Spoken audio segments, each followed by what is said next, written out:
The degrees of knowledge. Chapter 2. Philosophy and Experimental Science. Section 1. Object of this chapter. In his important book, D'Explication dans les Sciences, Emile Meyerson declares that genuine science, the only science that we may know, conforms in no way and in none of its forms to the positivist scheme of things. I have not undertaken here the enterprise of showing that the system of critical instrumentalism or critical realism, while preserving in philosophy itself and metaphysics their essential forms as sciences, corresponds much more exactly to that vast logical universe which the modern developments of science have revealed. Such work would demand a whole treatise. I wish only to draw out in summary fashion, from the philosophical point of view, the rudiments of such a scheme, such at least as it appears to me to be in the height of the history of science. I will not endeavor to conceal the lacunae in such a sketch. It is indeed subject to many revisions and additions. Such as it is, however, and despite its insufficiency, I trust that it will enable the reader to appreciate, taken in relation to his own experience, the value of a doctrine which the inertia of many of its partisans and the negligence of modern scientific criticism have caused to be misunderstood for too long. This chapter is devoted to the relations between experimental science and philosophy. In other words, to a consideration first of all of the experimental stage of knowledge, or that which is particularized according to the various sciences and phenomena of nature, in relation to the higher stages, where knowledge is at once universalized and unified. It is like an introduction to the three following chapters, where an attempt is made to envisage the general conception of philosophical knowledge in critical realism, a standpoint which will imply at once a deeper treatment of these problems and a wider synthesis. Reserving for the next chapter an examination of the bases of the Thomistic Noetic, its principles and metaphysical substructure are here taken as hypothetically admitted, i.e., the assumption of the existence of things apart from the mind, and the possibility of the mind's awareness of things, and of its power to construct, by its own rightful activity rising from the senses, a true knowledge in conformity with reality. Those readers for whom these propositions remain in doubt can in any case accept them as provisionary postulates and recollect that they are not in doubt for science itself. It is realist by nature. If the experimental sciences do not therefore constitute an ontology of nature, at least in the observation of so well-informed a philosopher as the one quoted above, a background of ontological values is in fact invincibly prerequisite to them. Of science in general. What idea can we form of science in general, taken as of the foremost limit envisaged by the mind when it is aware of striving towards what men call knowledge? The idea which Aristotle and the ancients had of it is very different from that of the moderns, because for the latter, it is the high position occupied by the experimental, the positive, the natural sciences, the sciences of phenomena, as people like to call them, which attracts to itself the notion of what science is. Whereas for the ancients it was the eminent dignity of metaphysics which orientated this notion. It is therefore very necessary to guard against any tendency to apply the Aristotelian Thomist conception of science as such, and without precautions, to the whole vast mass of noetic material which our contemporaries habitually call by that name. To do so may lead to the worst misunderstandings. However, both for the ancients and the modern, in this they are in accord, the clearest, the most achieved type of science, the one most perfectly adapted to our understanding, is furnished by mathematics, and it is possible to hold that on condition, I do not say of being corrected and adapted, but rather of being sufficiently penetrated and clarified, the critical intellectualist or critical realist theory of science, whose principles were laid down by the metaphysicians of antiquity and the Middle Ages, can alone enable us to see our way clearly through those epistemological problems which in these days have become a veritable chaos. How then can we define science in general according to its ideal type? We can say that science is a form of knowledge perfect in its mode. More precisely, a form of knowledge where, constrained by evidence, the mind assigns to things their reasons of being. The mind being only satisfied when it has attained not only to a thing, to a given datum, but when it grounds this datum in being and intelligibility. Cognitio certa per causes, said the ancients, knowledge by demonstration, in other words, immediately evident, and explicative knowledge. We see at once that it is a knowledge so based that it is necessarily true, that it cannot not be true or in conformity with that which is. For it would not be a knowledge perfect in its mode, an irrefragable knowledge if it could be found false. This is true for the pure type of the sciences, however hypothetical it may be for their developments in the very large measure of the probable, and the conjectural with which they back their certitudes and which they propound nevertheless with rigor. But if this knowledge is necessarily true, must not the object which it assumes also be necessary? How can a variable and contingent object give rise to a stable knowledge which cannot be found false? In the same way a thing could not be explained, would not have given up its reasons to us, if the reasons posited for its being should prove to be otherwise. This is the problem which from the very beginning has faced philosophical reflection, and which led Plato to the construction of his world of divine ideas. We must not try to escape by some half-hearted reply which would obscure the primary exigencies of scientific knowledge. Let us agree from the start, we shall see in a moment how this assertion must be understood and delimited, that there is only a science of the necessary, or that the contingent as such cannot be the object of science. Science bears directly and in itself on a necessary object. The difficulty is at once apparent. The object of science is necessary, but the real, the concrete course of things, allows of contingents. This table need not be here today. I myself who write need not be here at this moment. Does science then not bear on the real? No, it does not bear directly on the real in the raw, on the real taken in its concrete and singular existence. In this sense, Goblet is right in insisting on the difference between reality and truth, but no more does it bear on a Platonic world, separated from things. It is indispensable to distinguish the thing with which science is occupied, this table for example, and the precise object, the formal object on which it is based and from which it derives its stability, e.g., the geometrical principles of this table considered in terms of its form, or the psychico-chemical properties of the wood of which it is made, or the laws of its manufacture. An object which does not exist in separation from the thing, unless for our minds, and which nevertheless is not confounded with it. Science bears directly and in itself on the abstract, on ideal constancies and supramomentary determinations, what can be called the intelligible objects which our mind seeks in the real, and to disengage from it. They are there, they exist, but not in the state of abstraction and universality which they hold in the mind. On the contrary, under concrete and singular conditions, human nature exists in each one of us, but it is only in the mind that it is a universal nature, common to all men. In each one of us it is the nature of Paul or the nature of John, etc.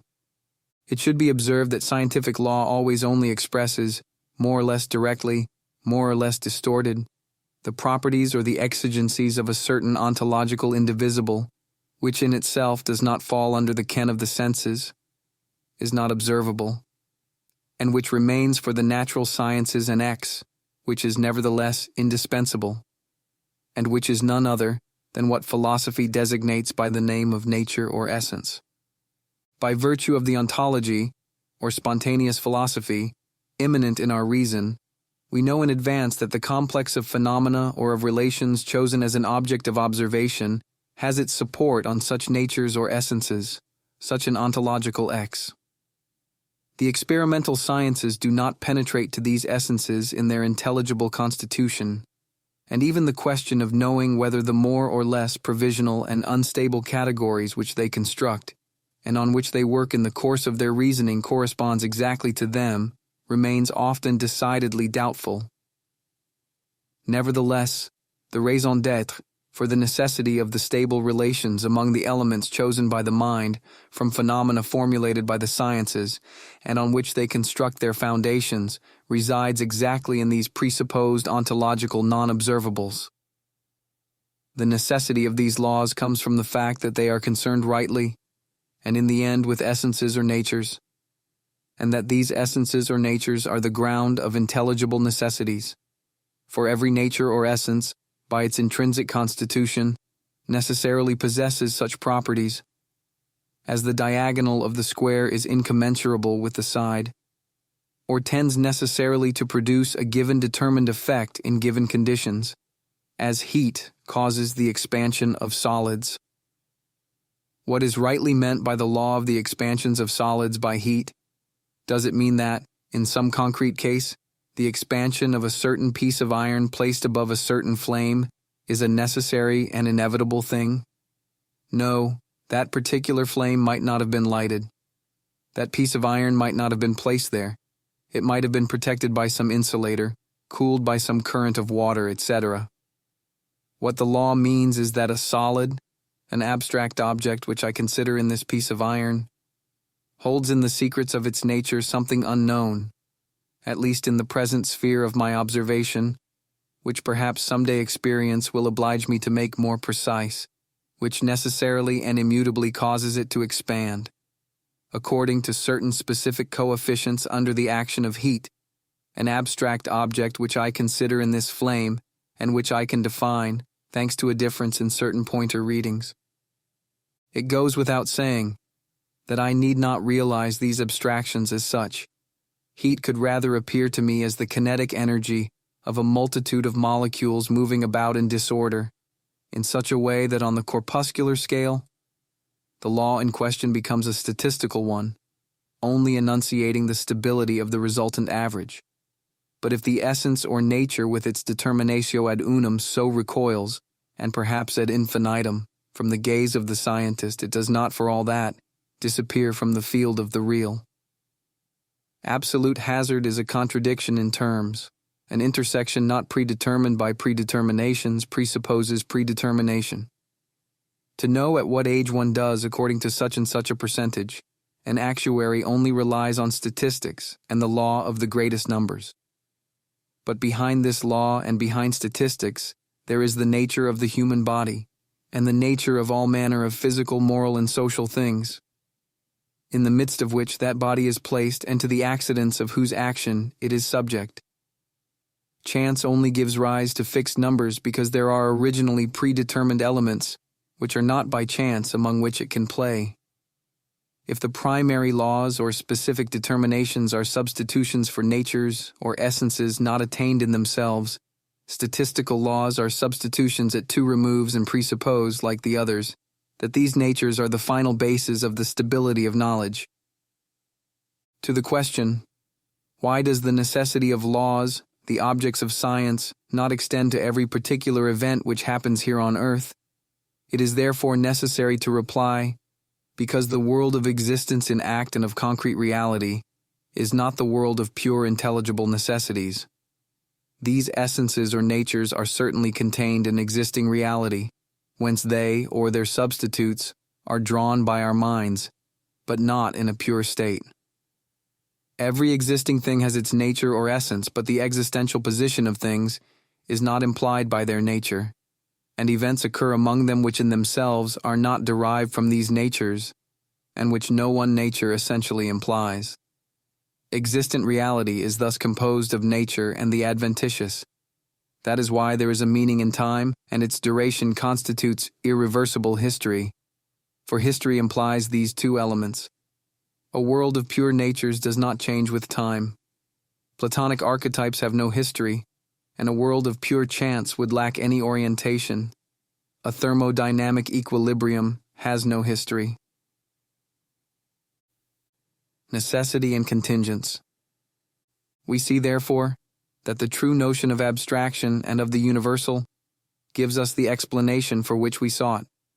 If we do not distinguish between the individual thing and the universal essence, we cannot comprehend how the event can be contingent while the law recognized by science is necessary. how things flow and change while the object of science is in itself immutable and enduring. It is so because contingence depends on the singular as such.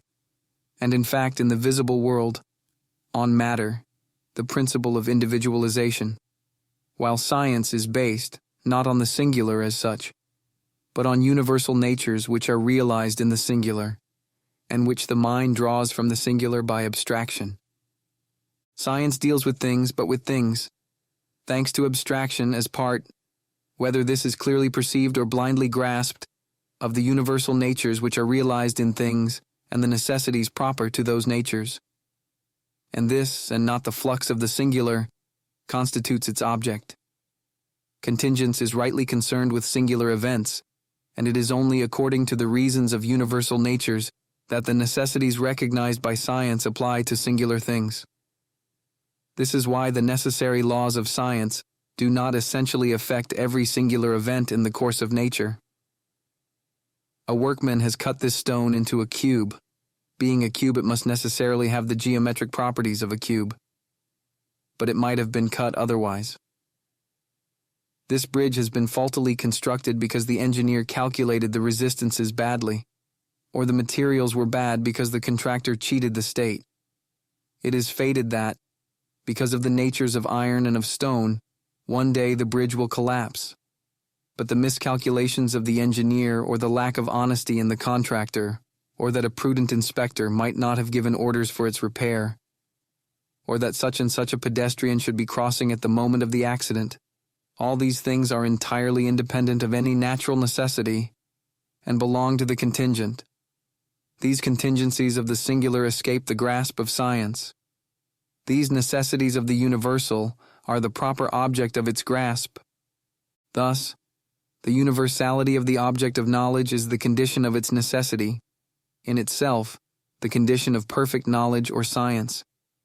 Exactly as knowledge can only be of what is by necessity, there can only be knowledge of the universal. This is the meaning in the teaching of Aristotle, following Plato, that there can only be science, absolutely speaking, of incorruptible and sempiternal things. But he corrected Plato by adding that these incorruptible and sempiternal things, incorruptible and sempiternal insofar as they are essences or negatively, are those universal natures which only exist outside the mind in singular and perishable things, and that so it is possible to have by accident a science of corruptible things. Insofar as we apply the universal truths of science to singulars and the intelligence, leaving, so to speak, its proper sphere, returns by the ministry of the senses to those corruptible things where the universal finds itself realized. Although sensible things, says St. Thomas, are corruptible, taken in their individual existences, they have nevertheless a certain eternity when taken universally. And so, since the demonstration and knowledge of sensible things can only be under the aspect of their universal natures, not of their individuality, it follows that this knowledge and demonstration bear only indirectly and by accident on the corruptible, and in themselves on what is sempiternal. The condition of the immutability and necessity of the object of knowledge is its universality. The whole of this doctrine is admirably condensed by St. Thomas. The intellect may know the universal and necessary reasons of contingent things. This is why, if we consider the universal reasons of objects of knowing, all science is of the necessary. Even though taking things in their material aspect and considering those things with which the science is occupied, certain sciences, such as mathematics for example, have necessities as their subject matter and others, physics for example, contingent things. A digression on natural determinism. Thus we see that the error of pseudoscientific mechanism presupposes and includes the error of nominalism. If the universal does not, either directly or indirectly, stand for an essence or nature, but only for a collection of individual cases, it is impossible any longer to comprehend how scientific law can be of necessity and the succession of singular events contingent. What the mechanists fail to understand is that the law expresses nothing but the ordination of the cause, taken abstractly in its universal nature, to its effect, and that this ordination always remains the same, even if the position of the cause in actual existence is contingent, or if, in the flux of particular events, another cause presents an obstacle to the realization of its effects. If we suppose that no free, intelligent agent exists in the universe, then obviously any event happening here on Earth, e.g., the fact that this squirrel is climbing on this tree at this moment, or that the lightning strikes at any one moment on any one mountain, was infallibly predetermined by the concatenation of all the factors of the given universe from the beginning. But there is only necessity de facto, not de jure. Not only could this concatenation of factors have been other in the beginning, but still more, none of the innumerable encounters between different causal successions which have been produced in the course of the evolution of the world, up to the production of this event, had its full and sufficient reason in the essential structure of the universe, nor in any particular essence. The secondary causes productive of this event in themselves might, even if they might not in relation to all the multitude of precedent and concomitant positions of fact, supposing that these in themselves were not disturbed, have been prevented from producing it, without the violation of any rational necessity. It is in itself a contingent even, and in consequence the supposition of a free agent intervening to modify or prevent it implies not the least impossibility. These remarks show in what sense it is possible to speak of natural determinism.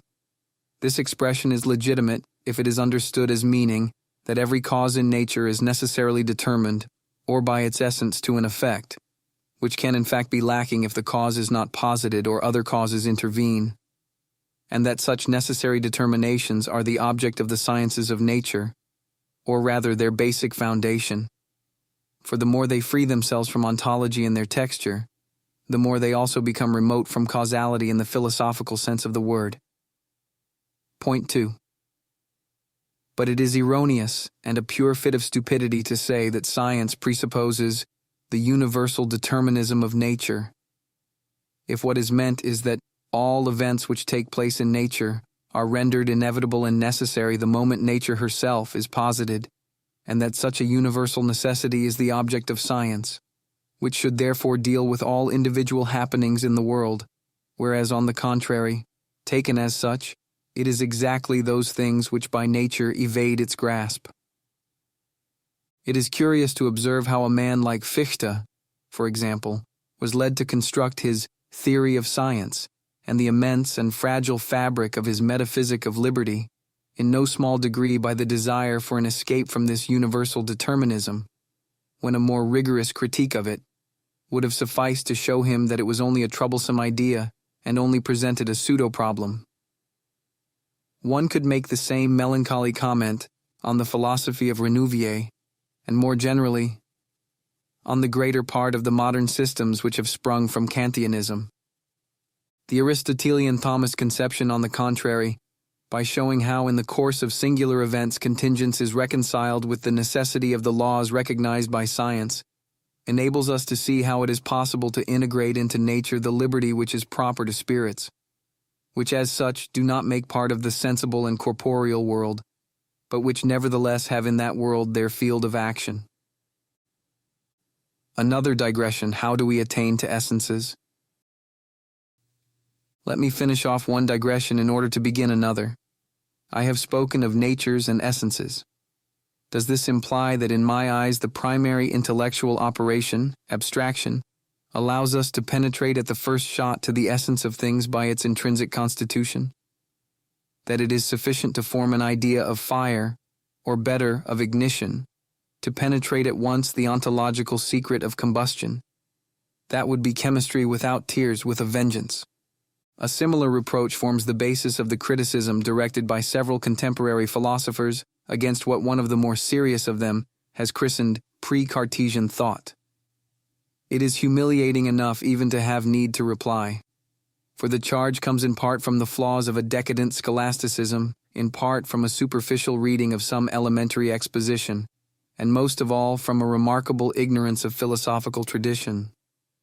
Abstraction, as has often been pointed out, by the very fact that it transfers us from the plane of sensible and material existence to the plane of the objects of thought, introduces us into the order of intelligible being or of what things are, but it does not immediately attain to anything except the most general and poorest aspect of intelligible being. E.g., the idea of fire represents to us only something, some determined being, which produces certain sensible effects such as burning and shining, for examples. Abstraction shows us intelligible aspects which are certainly contained in things, but the discovery, even in the imperfect way, which is native to man and only by grace of the properties manifest to it, of the very essence of things, e.g., the signs which denote their rightful intelligible being and which give the reason of their other properties, is only arrived at, if it is arrived at, by hard work. I would add that in a whole immense domain, that of the inductive sciences, we do not arrive at it, and must rest content with substitutions and working equivalents. We achieve the possession of an intimate knowledge of the real in philosophy, where things are studied, not from the particular point of view of their specific diversity, but from the point of view of the transcendental being which saturates them. But if it is a question of particularizing specific essences, insofar as physical realities are concerned, it is only with regard to ourselves and to human things that we can arrive at quantitative definitions and reach an intelligible knowledge of nature in a specific degree. For all the rest of the corporeal world, and for all things below us, we cannot arrive at the perception of intelligible constituents in themselves, and must have recourse to a knowledge inductively constructed from sensible effects alone, which does not give us essences but simply their exterior signs. One thing is too often forgotten. If there is a metaphysic which appears to be de jure, if not de facto, incapable of recognizing the proper procedure of the inductive sciences, and which manifests an unheard-of dogmatism and intemperate ambition in the field of the knowledge of the corporeal universe, to the point of claiming possession of an exhaustive knowledge of the essence of matter which is presumably so laid bare before our minds. It is the metaphysic of Descartes and of Malebranche, that metaphysic from which, more or less camouflaged with experimentalism, the inevitably mechanistic ideal of most contemporary thinkers is derived. It is not the critical realism elaborated by the ancients. So having come to the closure of our second parenthesis, it is possible to define, as it should be done, the position I have already taken up. The sciences of explanation and of affirmation. I have said that science as such, and therefore all science, bears by its direct movement on natures or universal essences seen as such in these natures. Here a distinction is necessary. There are sciences which deal with these essences as knowry not certainly exhaustively, for we know nothing wholly, but at least as known or manifest, externally. These are the deductive sciences, mathematics, and philosophy, though they are deductive assuredly, for very different reasons. For in mathematical science the mind lays hold on the constituent elements of entities and constructs, and reconstructs in its own right what it has drawn from sensible data or built upon them, treating what in the real, when they are entia realia, are the accidents or properties of bodies, as if they were subsistent beings, and as if the notions which it holds of them were free of any experimental origin. Whereas, on the other hand, in philosophical knowledge, the mind lays hold of substantial essences, not in themselves, but by their rightful accidentals, and only advances deductively, by a constant revitalization by experience, the analytico-synthetic method. These sciences are rightly sciences of explication, because it is propter quid est, because of what it is, in the terminology of the ancients. They reveal the intelligible necessities immanent in the object. They make known effects by principles or reasons of being, by causes, taking the word in the full and general sense of the older world. It is possible, it is true, that when confronted with a reality of such a height that its essence can only be known by analogy, as is the case of metaphysics before God, they have to confine themselves to a knowledge of the simple certainty of the fact, supra-empiric, but then they have, so to speak, come out on the further side of explanation, and the fact remains that in themselves they seek to discover the essence of all things. There are also the sciences which bear on essences as concealed, which can never in themselves reveal the intelligible necessities immanent in their object, inductive sciences which, at least in the degree to which they remain purely inductive, which is not the case with modern physics or experimenter science, as Mill and Bacon deceived themselves greatly by believing, can only be held to be sciences of empiric affirmation, a particular case of knowledge in the line of fact, that it is quia est, and which remain on this side of explication in the rightful sense of the word. They enable us to know causes or reasons of being by their effects, not in themselves, but by the signs which are our substitutes for them. We know that heat expands metals, that ruminants have cloven hoofs, and so blindly lay hold on some necessity whose reason we do not see, a well-founded experimental constant being the sign of some necessity, and in itself, the sign of some essential connection. An inductively established law is thus much more than a simple general fact. It includes, without revealing, the essence. It is the practical equivalent of the essence or the cause which itself remains hidden. The former sciences, the sciences of explication, set before the mind intelligible objects detached from the concrete existence which clothes them here on earth, essences delivered from existence in time. If no triangle had ever existed, it would still remain true that the sum of the angles of a Euclidean triangle is equal to 2 right angles. In this sense, it may be said that these sciences proffer us eternal truths. The other sciences, the sciences of affirmation, tend towards such truths, but do not achieve rising above existence in time, precisely because they do not attain to intelligible natures except in the signs and substitutes which constitute their field of experience, and that in a manner essentially dependent on existential conditions, in such a way that the truths enunciated by them not only affirm the necessary link between the predicate and the subject, but also presuppose the existence of this subject. The necessity which they bring to light not being seen in itself, remains absorbed in existence in time, and thereby, if I may say so, saturated with contingents. Briefly, we can say that science in general deals with the necessities immanent in natures, with the universal essences realized in individuals in the concrete and sensible world. The distinction has been drawn between the explicatory or deductive sciences, which attain to these natures by discovery, constructively in mathematics, and from without to what is within in the case of philosophy, and the affirmative or inductive sciences, which only attain these natures as signs and substitutes, blindly so to say. These latter have assuredly a certain explicative value, without which they would not be sciences, but which consists in indicating the necessities of things by way of sensible experiments, not by assigning their intelligible reasons. The distinction between these two categories of sciences is absolute. They are mutually irreducible. It is clear that the sciences of the second category, the affirmative inductive sciences, being less perfectly sciences, by failing to achieve the full expression of the type of a perfect science, are not in themselves self-sufficient.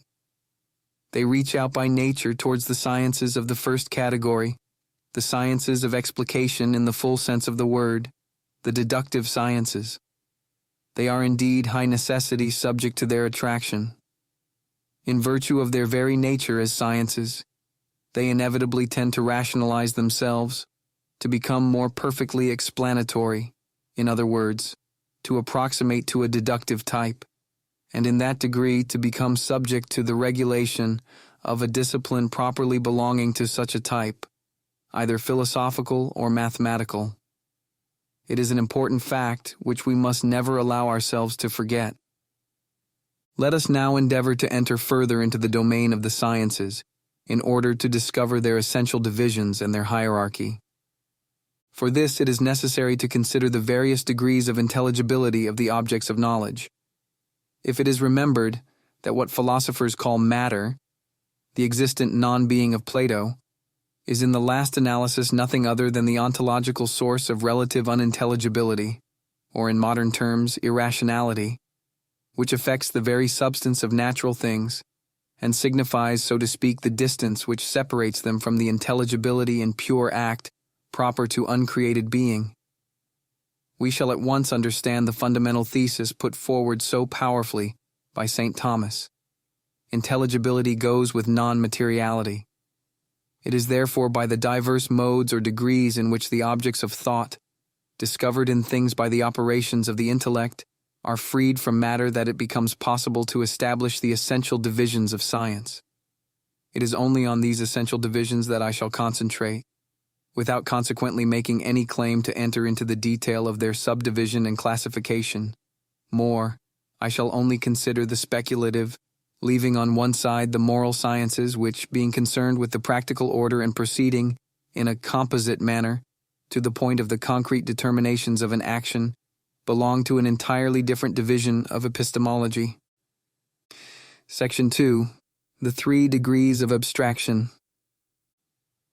Here our clue is provided by the doctrine of the 3 degrees of abstraction, or the 3 degrees in which things proffer to the mind the possibility of finding in them a more or less abstract and immaterial object, i.e., in regard to the way in which that intelligibility is itself derived from premises to conclusions, or, in the last analysis, by the particular mode of definition. The mind can consider objects only abstracted and purified from matter insofar as it is the foundation for the diversity of individuals in space, inasmuch as it is the principle of individualization. In this case, the subject, in the very degree to which it is present to the mind, remains impregnated with all the signs produced by matter, abstraction consisting only in the removal of all those contingent and strictly individual particulars, which are ignored by science. The mind thus considers bodies in their mobile and sensitive reality, clothed with their experimentally verifiable properties.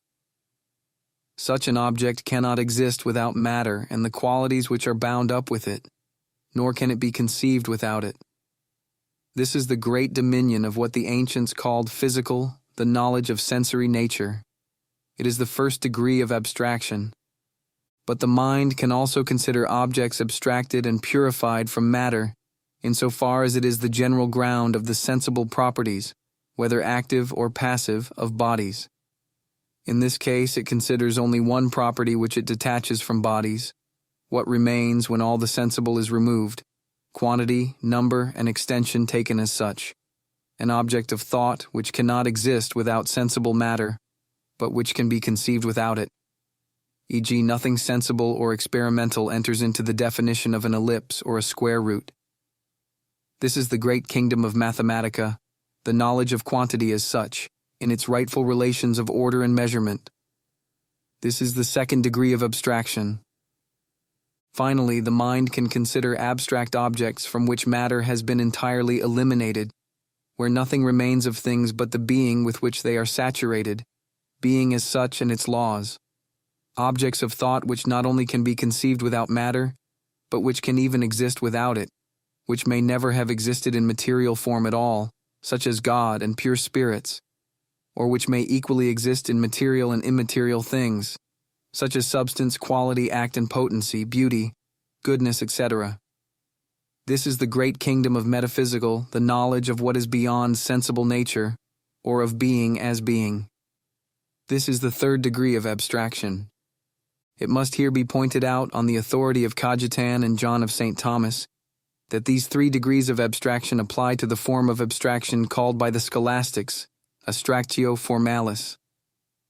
Actually, there are 2 forms of abstraction: abstractio totalis, in other words, the abstraction or extraction of the universal whole, by which we derive man from Peter and Paul, animal from man, etc., so progressing by larger and larger universals.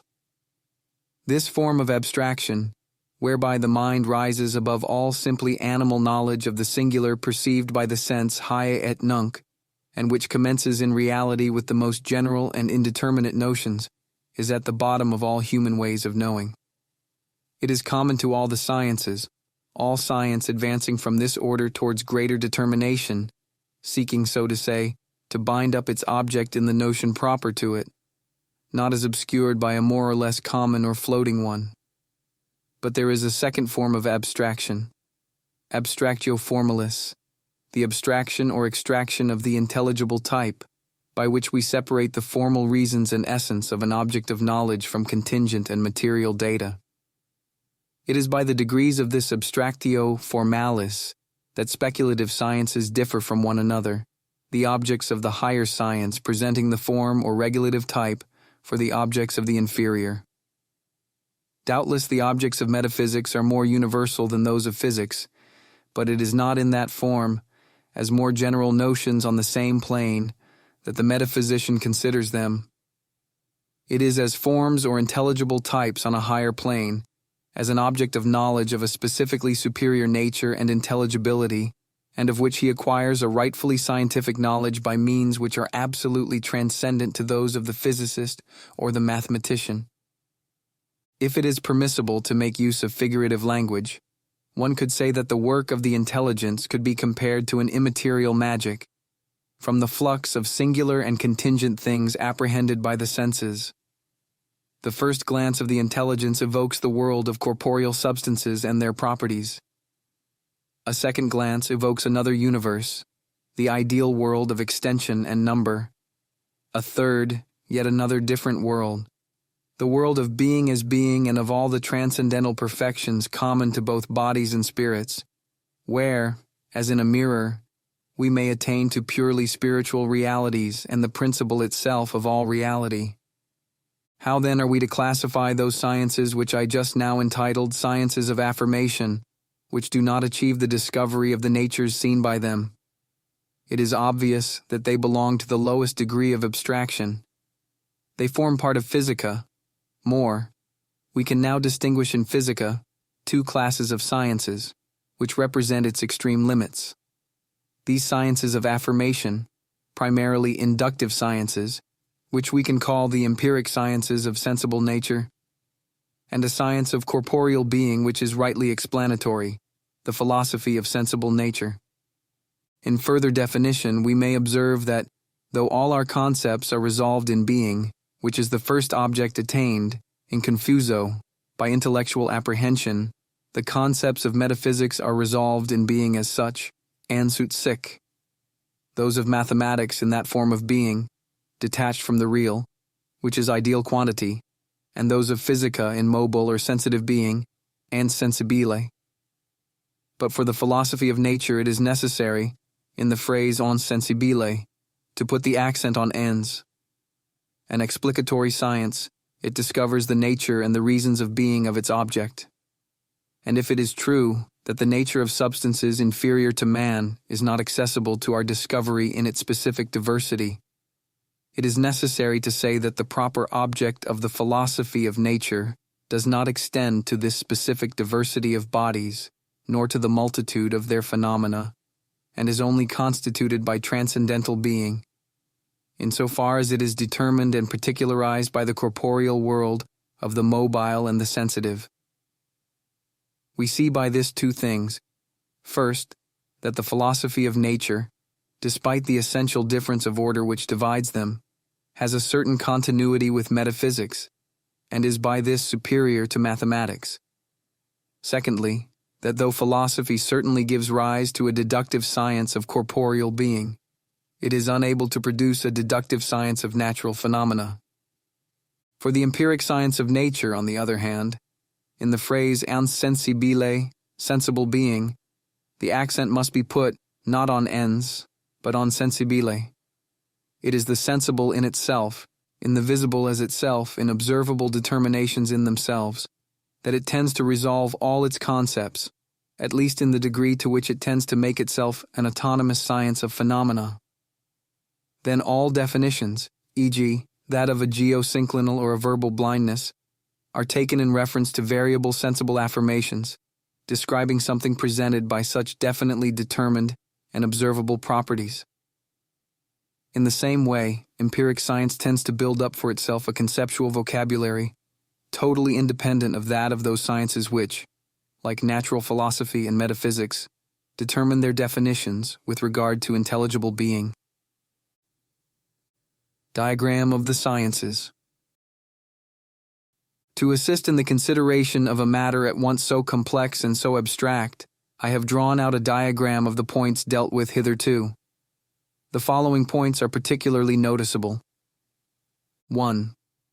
The second degree of abstraction is not only set at a point intermediate to the first and the third, as was naturally to be expected, it also figures on a vertical line to the right. The reason for this is that mathematical abstraction is a thing all by itself. Although specifically different, physica and metaphysica have this in common, that they only deal with intelligible objects which can exist, i.e., real beings, insofar as the word real designates not only actual existence but possible existence outside the mind. Mathematics, on the contrary, deals with an object which is not necessarily real, but which can just as well be, permissive is the phrase of the ancients, fictive or imaginary, a rational being as a real being. This capital difference means that the 3 degrees of abstraction do not form one sequence, and that the first and the third on the one hand and the second on the other determine their approach to things in opposite ways. 2. On the other hand, empiric science, the philosophy of nature, and metaphysics are found in the same hierarchical line. Although specifically different, the light of the first degree of abstraction is like a participation in that of the third, an inferior and divided illumination, yet capable in the philosophy of nature of penetrating beyond things, arrested in empiric science on the surface and by signs. We know that, in pursuance of the great law of the attraction of the inferior by the superior, the empiric sciences of nature among the ancients were subject to the attraction of natural philosophy and metaphysics. Only being able to constitute themselves as sciences insofar as they were informed by a deductive science, it was from notions elaborated by natural philosophy and metaphysics that they sought this informing principle. 3. Every higher discipline forms a principle of regulation for those inferior to it. Metaphysics, since it deals with the supreme reasons of being, should be the regulative science par excellence, scientia rectrix. But mathematics is also a deductive science, a science of the propter quid. It therefore also tends to regulate the lower ranges of knowledge, if not to usurp the position of metaphysics itself. This is the cause of that struggle for supremacy between these two sciences, which we can so often observe in the course of their history. The grand discovery of modern times, already prepared for by the Parisian doctors of the 14th century and by Da Vinci, realized by Descartes and Galileo, is that of the possibility of a universal science of sensible nature informed, not by metaphysics but by mathematics, what we might call physico-mathematical science. This prodigious invention, though obviously powerless to change the essential order of things of the mind, such as those we are endeavoring to consider here, has changed the face of the world and given rise, as I have tried to point out elsewhere, to that terrible misunderstanding which, for 300 years, has created a quarrel between modern science and philosophia perennis. It lies given rise to enormous metaphysical errors, in the degree to which it has been believed that it supplied a veracious philosophy of nature. In itself, from an epistemological point of view, it was an admirable discovery to which, nevertheless, we can easily assign a place in the system of sciences. It is a scientia media, of which the typical examples to the ancients were geometrical optics and astronomy, an intermediary science, halfway between mathematics and empirical natural science, of which the physically real forms the subject matter in regard to the measurements which it allows us to draw from it, but whose formal object and conceptual procedure remain mathematical. A science which we may call materially physical and formally mathematical. In such sciences, the ruling principle of explication, as Duhem has clearly seen, leaves on one side principles and physical causes in their proper value of intelligibility, which does not prevent, as St. Thomas noted apropos of the second book of the Physics, as Einstein and Meyerson have very well seen, these sciences from nevertheless remaining physical, since they have their end in sensible nature. Emil Meyerson has forcibly pointed out in opposition to positivism and also to Duhem that the thirst for ontology, for an explanation by physical causes, can never remain alien to science. But the encounter of the law of causality, immanent in our reason, and the mathematical conception of nature, has resulted in the construction of a theoretical physics of the universe, which is more and more withdrawn and geometricized, where fictive causal entities founded on the real, entia rationis cum fundamento in RE, whose whole office is to serve as a support for mathematical deduction, have risen up to obscure a highly particularized account of empirically determined real causes or conditions. In fact, it is most often the old hypotheses of mechanistic metaphysics that physico-mathematical science, while fundamentally transforming them or introducing into them vast zones of dislocation and irrationality, has been so led to rejuvenate, not as E. Meyerson, who despite all his apparent rationalism cannot conceive of the reasoning process except under Eleatic terms, supposes, by reason of the essential exigencies of causal explanation, but because the mechanistic theory is the only causal representation which can manage to survive, ill or well, a general reduction of physics to geometry. Pierre Duhem himself, as Émile Picard recalled in his lecture to the Académie des Sciences on the 16th of December, 1929, considers that a physical theory is not an explanation. It is a system of mathematical propositions whose aim is to represent as simply, as completely as possible, a body of experimental laws. In fact, the result is that physics in some of its departments, that of energy, for example, as Duhem conceived it, or today of wave mechanics according to Heisenberg's interpretation, to which Louis D.C. Broglie has also given his support, makes use of purely mathematical symbols, without attempting any causal explanation or the construction of those figurative hypotheses, whereby the mind can in some fashion take to pieces the mechanism of phenomena. But truly this abstention is because it cannot do otherwise, and must make a virtue of necessity. Duhem's mistake was in seeking the type form of physical theory in these often exceptional cases, which he regarded as true examples. In reality, they are borderline instances where the mathematical transformation of phenomena momentarily occupies the mind, in a state of complete isolation, with no underlying physical image. And they so little represent the type form of physical theory that at the first opportunity, the mathematical symbols so employed cease to belong to the domain of pure analytical forms and dissolve into expletive entities. This is the case even with energy. Almost all scientists admit today that it is not only an abstract conception, i.e., a pure mathematical symbol. An even more glaring case is that of atomic number, which, beginning as a simple ordinal number, has ended as designating the charge of an atomic nucleus and the number of the electrons gravitating about it. On the other hand, the causal entities and structural systems constructed by the physicist owe all their consistency to the mathematical symbolism which is, so to speak, incarnate in them.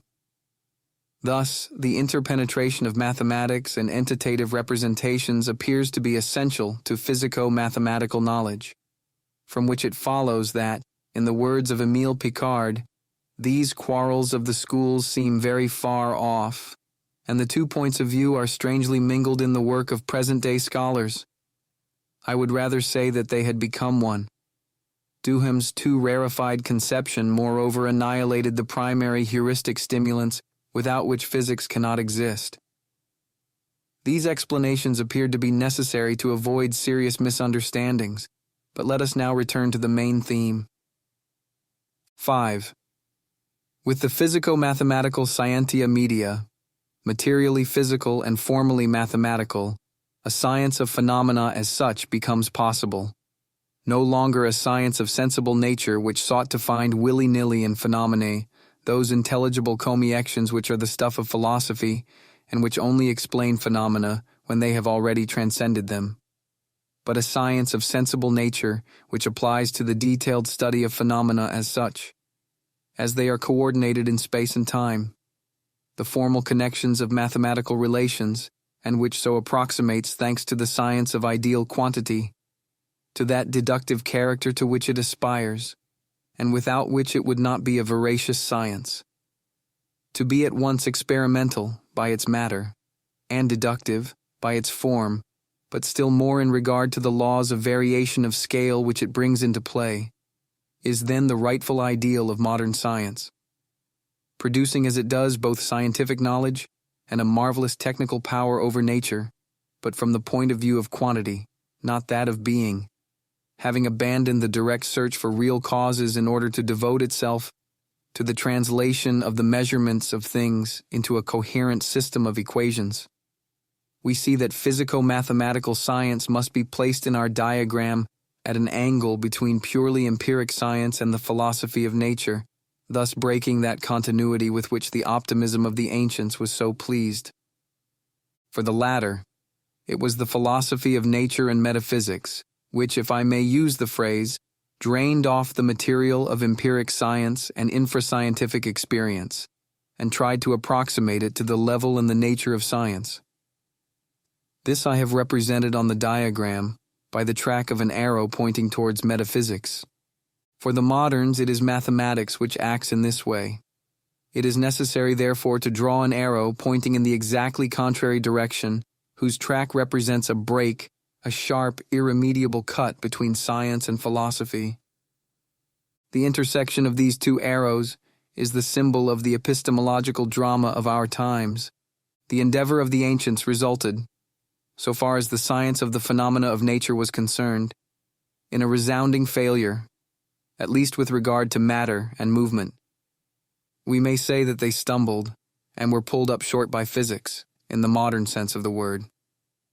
The endeavor of the moderns has brilliantly succeeded in physics, and today we are witness to a crisis of development there, which is the prelude to achievements still more brilliant. But what will happen? Even while remaining entirely in the domain of the science of phenomena, to those sciences whose object cannot be so easily reduced to mathematics, which cannot be content with an algebraic symbolization of nature, and where the real continues to be dominant in the mind as a function of the idea of being? It may well be that the modern conception of science will break against biology and experimental psychology, without speaking even of the moral sciences which are more closely akin to philosophy, as that of the ancients broke against physics. 6. I have given here very summary recognition to those organic relations which sustain the mutual relations of the principal categories of science. In putting these categories in a single column, we see them ranged in their hierarchical order. Thus we recover again the classic division between the sciences, in the strict sense of the word, and philosophy. The word science in general in effect embraces two great dominions, that of wisdom, which knows things by first causes and the highest reasons of being, and the domain of science in the narrower sense of the word, which knows things by secondary causes or approximate principles. Metaphysics is a form of wisdom. It is the veracious wisdom of the natural order, of the order which is accessible by reason alone. The philosophy of nature is wisdom under a particular aspect, because it deals with first principles and prime causes in a given order, in the order of corporeal nature.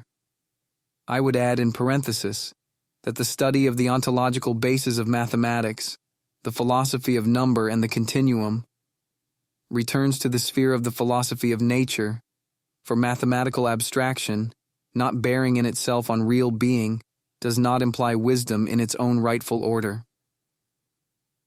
I have therefore bracketed together these two forms of wisdom, pure and simple wisdom, and wisdom under a certain aspect, metaphysics and the philosophy of nature, under the name of philosophy.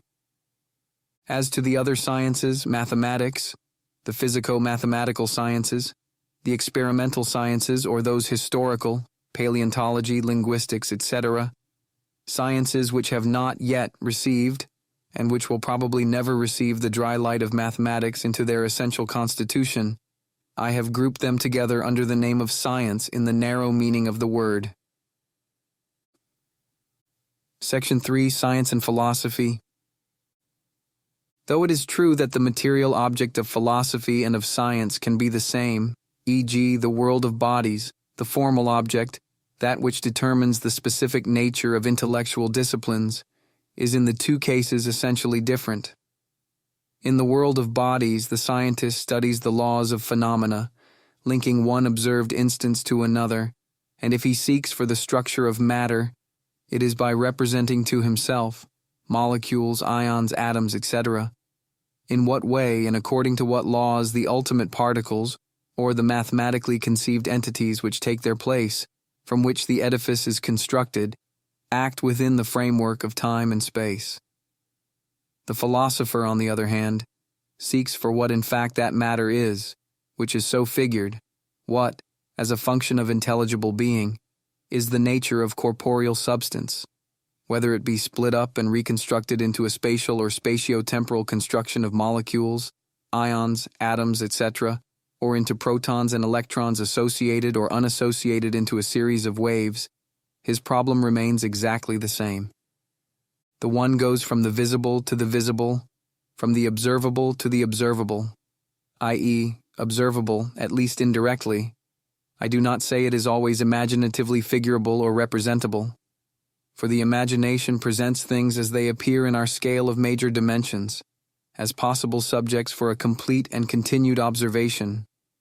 And when the scientist enters into a region, e.g. the atomic, where even the possibility of a complete and continuous observation of phenomena is out of the question, he so passes from a world of imaginatively representable objects to a world of things without imaginable features.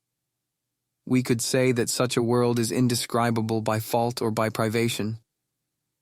The other proceeds from the visible to the invisible, to what is in itself outside the bounds of all sensory observation, for the principles which are the aim of the philosopher are pure objects of intellection, not of sensible apprehension or imaginative representation. This is a world naturally indescribable or by negation, having totally different formal objects, entirely different principles of explanation and conceptual technique, and in the subject himself requiring fundamentally different intellectual virtues or qualities of discriminating illumination. The proper domains of philosophy and science are not translatable. An explanation of a scientific order can never be displaced or replaced by a philosophic one, or vice versa. It requires an over-great dose of simplicity to imagine that the recognition of an immaterial soul in man and the study of the glycogenic functions of the liver or the relations between the idea and the image are two explanations which pursue the same lines, and that either can be an obstacle to the other. What is true is that the explanations of science, since they do not bring us into intimate contact with the being of things and are only explanatory of proximate causes, or even simply of that kind of formal cause which is represented by the mathematico-legal system of phenomena and the entities more or less arbitrarily constructed in support of that system, cannot suffice for the mind, which by necessity and always asks questions of a higher order and seeks to enter into regions of intelligibility. From this point of view, we can say that the sciences have a certain dependence on philosophy. The sciences themselves, because they seek for the raison d'être and can only proffer it very imperfectly, inspire the mind with philosophical desire and require the support of a higher form of knowledge. Nothing is more curious than to measure the force with which, after the positivism of the 19th century, this need is exemplified in all the domains of science, and that in the most disorderly fashion, philosophical competence being inevitably lacking with the lack of philosophical technique even in scientists of genius like Henri Poincaré. The sciences have, however, no dependence whatever on philosophy with regard to their own intrinsic development. They are only dependent in principle, not in the sense that they are dependent on philosophy for their principles and their use, but in the sense in which the explication and justification of the latter belong to philosophy. Perhaps it is precisely because scientists have no need of an immediate recourse to philosophy for the exercise of their own rightful activities that they are so given to misunderstanding the nature of this dependence of which I have spoken. But if they were to reflect rather more attentively on the nature of the very activity which they exercise, which would indeed be already a form of philosophizing, how could they fail to observe that it involves in itself a complete order of philosophical activity, wrapped up, so to speak, in practical terms? All employment of the methods of experimental criticism, like the determination of the degree of approximation of the acquired results, constitutes a form of applied or livingly formed logic, logica utens, which only becomes pure logic and the object of a speculative art explicitly studied for its own sake, logica docens, under the reflective gaze of the logician, but which in itself is nothing other than that logic, a truly philosophical discipline in practice. On the other hand, whatever may be the conscious or unconscious metaphysical opinions from which he draws his conception of the world and which he follows out in his life as a human being, every scientist, in fact, in the operations of his own science, when thinking as a scientist. We owe a debt of gratitude to M. Meyerson for having so forcibly stressed this point.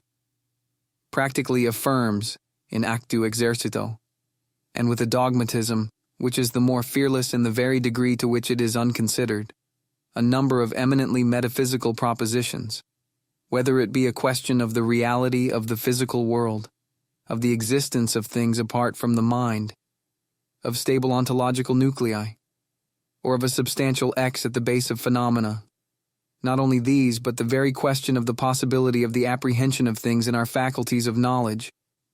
A difficult thing, no doubt, and done in a way which demands all sorts of more or less obscurely felt restrictions, but which is also surrounded with a sense of incontestable certitudes. In other words, that of the intelligibility of the world, which, though doubtless in an undefined way and with a sense of imperfect definition, nevertheless in the meanwhile, no one hesitates to posit in advance. Or again, the question may be that of the values of the principles of the reason, most of all the principle of causality, in regard to the world of experience, i.e., in other terms, the insufficiency of changes to explain themselves by themselves. Finally, every scientist has a certain idea, often only very partially explicit or even highly confused, but which is practically highly effective and active, of the true nature of his science, an idea which without doubt plays a major part in the intellectual orientation of the great initiators. What, from this point of view, could be more noticeable than the aphorisms on the nature of physics, which are so frequently on the lips of Einstein? But these considerations of the true nature of such and such a science do not in fact belong to any science, but to philosophy, to a gnoseology formed by living. In short, there is no science without the first principles on which the whole train of our reasonings must be fixed, an infinite regression in this order evidently rendering all demonstration impossible. And every scientist, by the very fact that he applies himself to no matter what form of demonstration, has already given his adherence, very positively, however undeclared, to an important number of philosophical propositions. It very evidently follows from this that all these things which live latently and vitally in the mind of the scientist could advantageously be brought to light and looked at face to face as objects of knowledge, in other words, be dealt with by philosophy. Then we should see explicitly the objective links between the sciences and philosophy. Their axioms are determinations of the principles of metaphysics. For example, the mathematical axiom, 2 masses equal to a third are themselves equal, is a particularization of the metaphysical axiom. 2 things identical with a third are themselves identical. It is philosophy which justifies and defends their principles, which determines the first objects towards which they work, and as a result, their nature, their value, their limits as sciences. It is philosophy, for example, not mathematics, which tells us whether irrational numbers and indefinite numbers are real beings or only rational beings, whether the non-Euclidean geometries are rational constructions built on Euclidean geometry and which leave the latter its privileged position, or if, on the contrary, they constitute a much greater system of which Euclidean geometry is only one specimen, whether mathematics and logic are divided or not by immovably drawn frontiers, etc. In a word, it is philosophy which assigns the order which reigns between the sciences. Sapientis est ordinare. In all this, it does not impinge in any way on the proper procedure and sphere of action of each of them, for we have just seen how absurd it is to treat a problem of the scientific order as if it were one of philosophy and vice versa. But it implies that it is a higher science, superior, therefore independent, at least by its own formal constitution. Philosophy is, as such, independent with regard to the sciences. It should be understood there is no formal dependence of philosophy with regard to the sciences.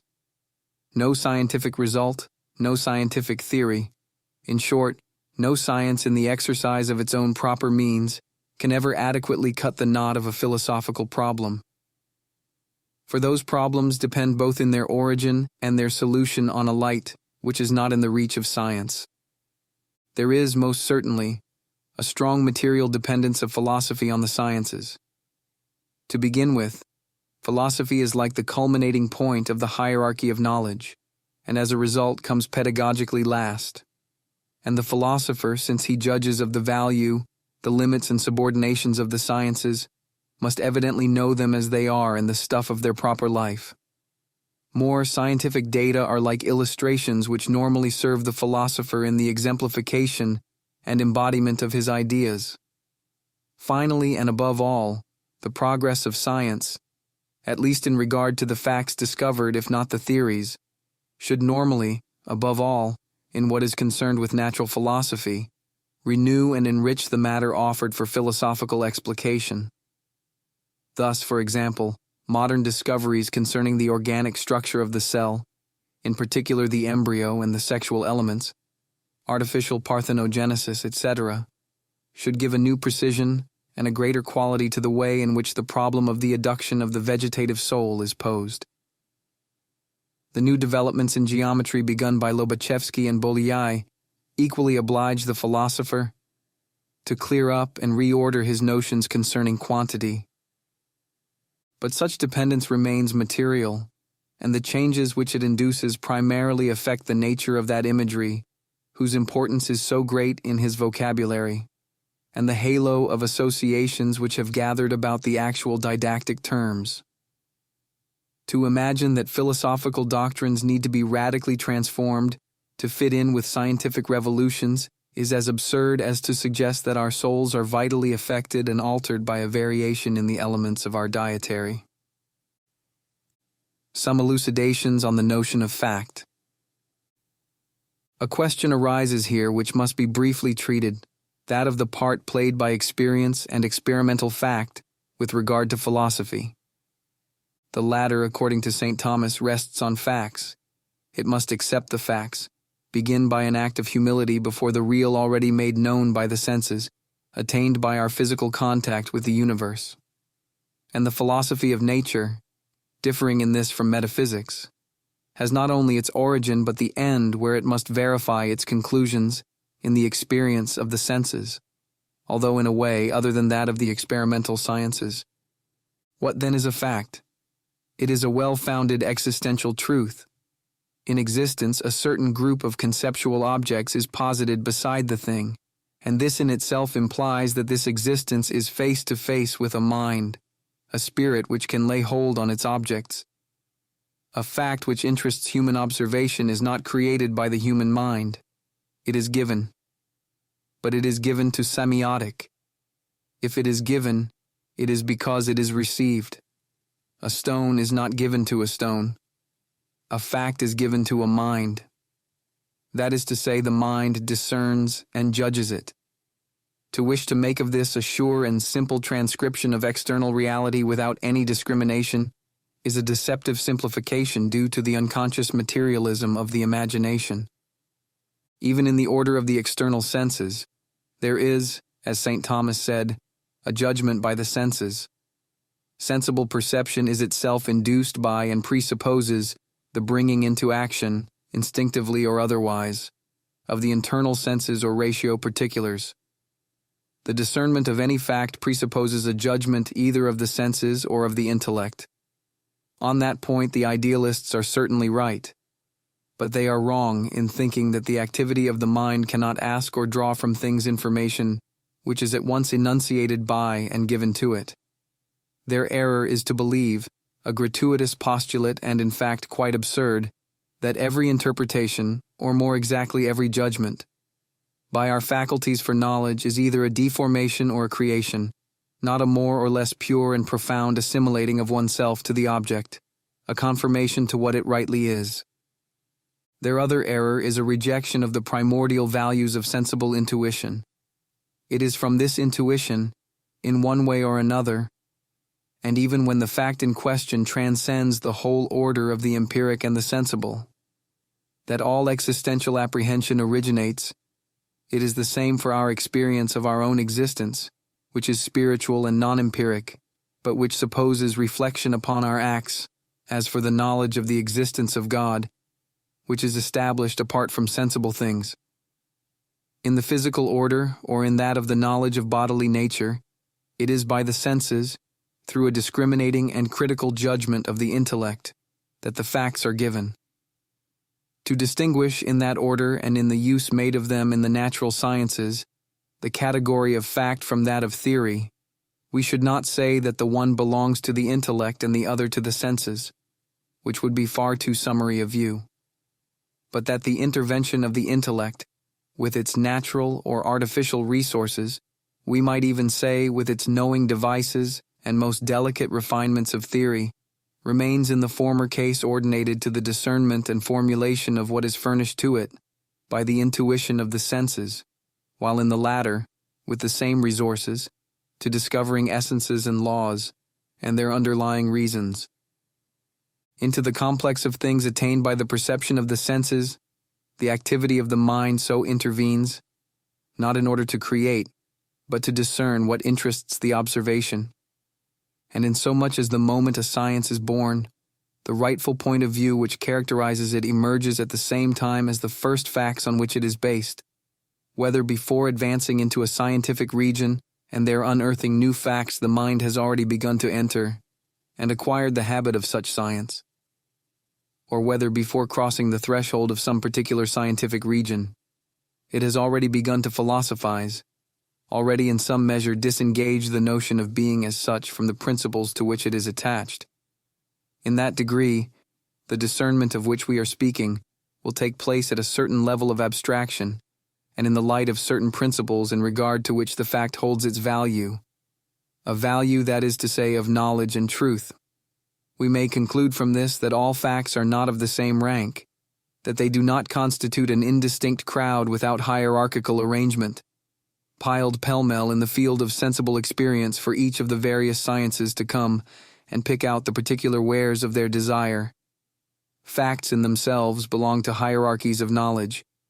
There are facts of common sense, scientific facts, i.e., facts which occupy the natural sciences, mathematical facts, for example, the ideal existence of continuous functions without derivatives, logical facts, philosophical facts.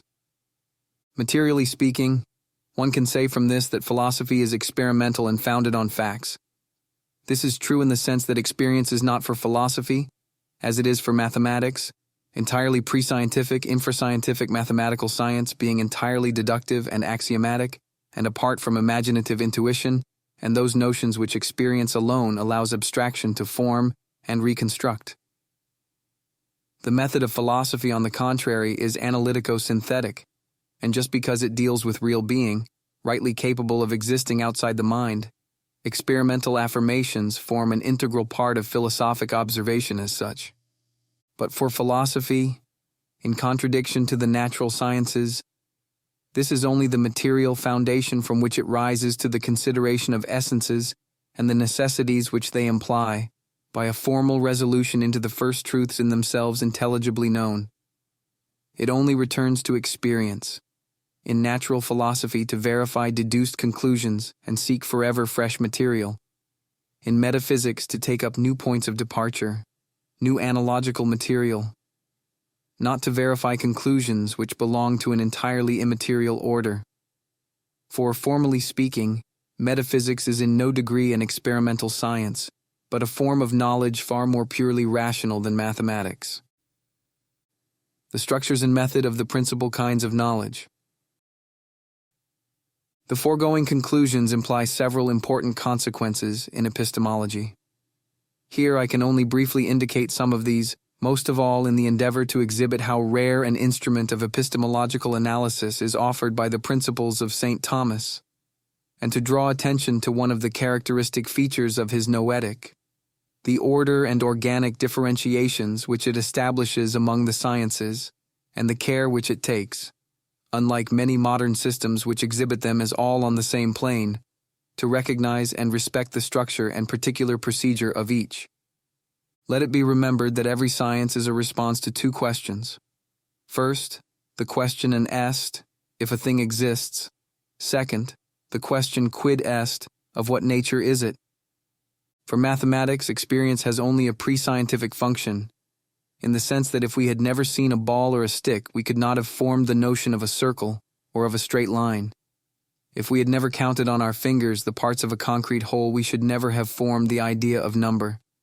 But once in possession of these notions, thanks to the abstracting power of the intellect, they present in themselves objects of thought independent of experience, so independent of experience that we can generalize analogically from them, deballasting them of that very intuitive scheme in which they were first made manifest.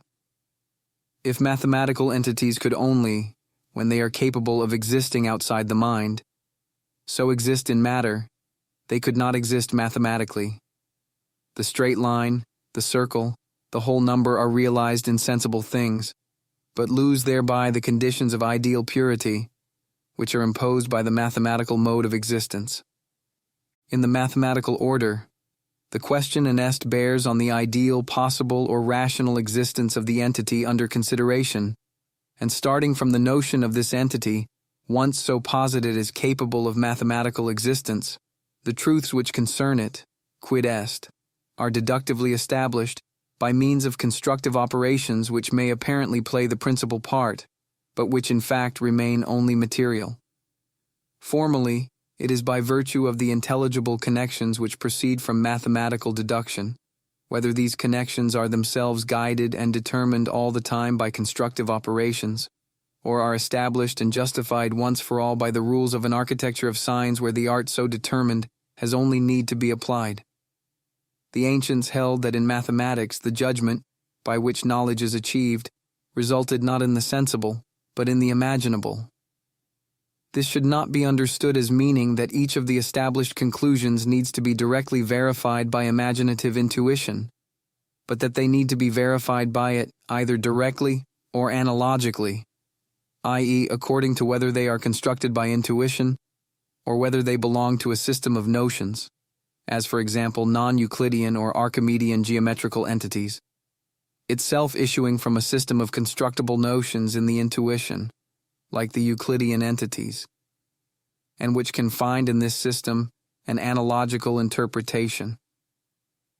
In the experimental sciences, experience is in itself essential and entirely rules. The question of whether it exists bears directly on the facts experimentally criticized. Science does not arrive at seeing the essence in itself, or dianoetically as it lies embedded in facts. It only grasps it blindly, not in its constituting signs, but in those of perinoetic intellection, which it contents itself within their place, above all the constancy of a well-verified relation. And that substitute which is scientific law, the judgment, by which knowledge is achieved, issuing in experience itself, or in other words, every newly acquired conclusion needing to be verified by sensible fact. When it is a question of the physico-mathematical sciences, the deductive theory and the system of notions elaborated by it come face to face with experimental results to find their verification, although apt to translate them in a somewhat rigorous fashion by means of an adopted vocabulary. And it is a mathematical quid est, not an inductively established law, but an algorithm of the physically real, which is then substituted for the ontological quid est. In the philosophy of nature, sensible fact forms the material part of observation, which thus essentially depends on experience, but it does not constitute the formal medium of demonstration.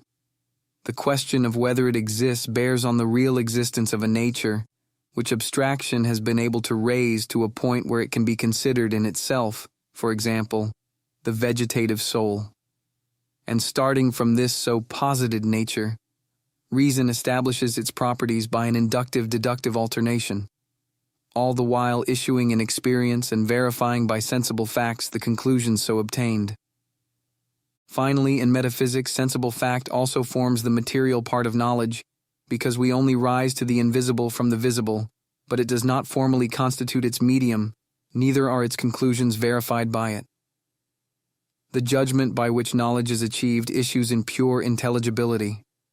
For it is not because, like the philosophy of nature, it essentially depends on sensible experience, but because of its transcendence that metaphysics, as mathematics does not do, descends to the world of sensible existence. It also ascends to the world of suprasensible existence. Thus, in natural theology, the question of whether it exists bears on the real existence of an immaterial object, to which knowledge is able to rise by analogy, ananoetic intellection, and from the recognition of such an object, reason, by the triple path of causality, eminence, and negation, without verification either from the sensible or the imaginable, since it is a case of the purely immaterial, establishes conclusions concerned with nature, analogically known, and the perfections of the pure act. The conditions proper to philosophy, its relations with facts. Moreover, whether it be a question of natural philosophy or of metaphysics, philosophy, which emerges as do the positive sciences from sensible experience and empirical knowledge, but which transcends them in a much more perfect and pure manner. 1. Makes use of an experimental material which is proper to it, much more simple, universal, immediate, and incontestable than that of the experimental sciences. The facts on which it is based are not facts which are more or less difficult to define, and which, in the degree to which science progresses, become more and more only points of incidence between the real and the constructions, ever more complex and elaborated, previously established by the reason, but facts which are absolutely general and primary. 2. These facts are not drawn from common experience, although that is, in a sense, more certain than scientific experience. This common experience only enters into philosophy insofar as it takes the place of an as yet undeveloped scientific experience, and thus in the same, secondary manner as the latter. The rightful material of philosophy springs from an experience which is philosophically elucidated, and is therefore much superior to that of common experience. For philosophy judges and criticizes this material in the light of its own perception, in such a way as to establish it with complete certitude, since being able by right of wisdom to defend its rightful principles, it also defends and, indirectly, justifies the value of sensible perception in itself. From this point of view, one could say that the fact that something exists, the fact that multiplicity exists, that change and becoming exist, that knowledge and thought exist, that desire exists, are all rightly philosophical facts. With regard to scientific experience, to scientific facts, we see that it is possible for them, as I said just now, to bring new material to philosophy and to be annexed by it, since philosophy knows well how to make alien material its own. Nevertheless, they do not as such constitute its proper material, and must in any case, like the latter, be judged and criticized in the light of philosophical perception before they are fitted for philosophic use. A scientific fact in itself belongs to the stuff of the natural sciences, and if it is true that what characterizes these sciences is the resolution of their instruments of knowledge in the sensory, a scientific fact in itself can only be interesting to that form of explication. Insofar as it is only illuminated in the degree to which it was first of all seen and utilized by the scientist, it interests the latter, not the philosopher. It is thus an illusion to believe that any appeal to scientific facts with no higher perception turned upon them can ever nullify a philosophical assertion, such as, for example, hylomorphism. In themselves, of course, they have nothing to say about it one way or the other. For heaven's sake, then let us avoid torturing them to wring from them pretended avowals, neither let us fawn on them, but let us continually ask them straightforward questions, which presuppose that we already possess some information. It is necessary to compare them, and as many of them as possible, to inquire of the scientist for everything concerning their ordinary conditions, their experimental significance, and the fashion in which they have been established. All should be treated with respect, and we should be on the lookout for the appearance of any new ones. But it is only in relating them to philosophical knowledge, which has already been acquired by other means, with philosophical principles, that an intelligible content appropriate to philosophy can be drawn from them, in order to discern and judge the ontological values implied by them. And use can be made of them, either to confirm and establish facts which are rightly philosophic, or as a point of departure for philosophic demonstration. A whole nest of critical problems is revealed by this, which I must content myself with signalizing in passing. I have just shown how, in a general way, we can distinguish in the natural sciences the category of facts from that of theory. But because in the concrete, these two categories constantly overlap one another, since science proceeds by a continual encirclement of facts by new theories, which again serve for the creation of new theories from the new facts so discerned, it becomes necessary to establish a hierarchy of scientific facts in themselves, from the point of view of their varying values as facts, and also to make a division between facts, which rightly merit the name, and those which in one way or another have usurped it. The facts immediately exposed by scientific observation themselves presuppose a certain number of theoretical and already established propositions, the foremost of which originate from sensible perception, concerning the objects to be measured and the means of measuring, the apparatus which it is necessary to construct to this end.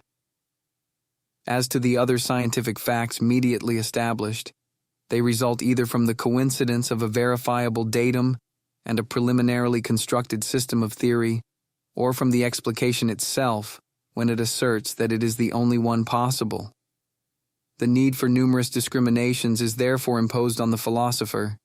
When modern astronomy established that the earth turned round the sun, or when modern physics established the existence of atoms, such facts, mediate as they are, have nevertheless an incomparably greater value as data, higher also in the first case than in the second, than the hypothetical fact of Lorenz's contraction or that of the curvature of space postulated by Einstein's system. How then do we find the principles of discernment? Nowhere else than in the critical analysis of the reasoning process employed in each instance in particular. The more mathematics is reduced in physics to allow of our grasping, thanks to measurement and the calculus in a physics not so transposed, those causes and conditions whose character as entia realia the philosopher has no reason to doubt, the more the result merits the claim of being held as a fact. The more physics is reduced to intervening simply as a discriminatory element in theoretic constructions whose proper value belongs to their mathematical amplitude and coherence, or as a simple foundation for entities which the philosopher has reasons for holding rational, not real, beings, the more the result should be considered as belonging to the order not of facts, but of explanatory images. If philosophy is in itself independent of the sciences, cannot the latter nevertheless indirectly exhibit the falsity of some philosophical doctrine as a consequence deduced from a given principle which, being recognized as false, exhibits the falsity of the former? That is true insofar as a philosophical doctrine impinges upon science as such, or holds as a necessary consequence a scientific conception, or at least a general framework for science whose worthlessness is thus exhibited.